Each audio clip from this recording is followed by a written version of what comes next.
How to fix Snapchat not working on your mobile device. So hello guys, welcome back to my YouTube channel. In this quick tutorial I'll be showing you how you can easily fix Snapchat not working on your mobile device.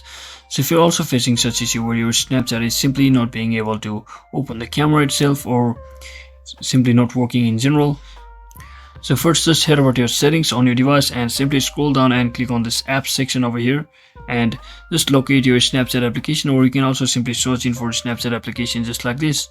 And once you locate it, just head over to its permission and make sure you have allowed the camera permission as well as file microphone permission to allowed. So once you make sure of that, what you need to do is just scroll down by coming back and simply click on storage and make sure to clear all the cache and clear all the data if required. And once you do that, just reopen the Snapchat application and it should start working. And if it's still not working, then head over to your Play Store and simply search in for Snapchat application just like this.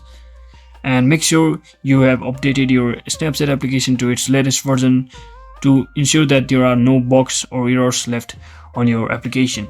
So that is exactly how we do it, guys. I hope this video was informational. If it was, don't forget to like and subscribe to the channel. See you on the next one.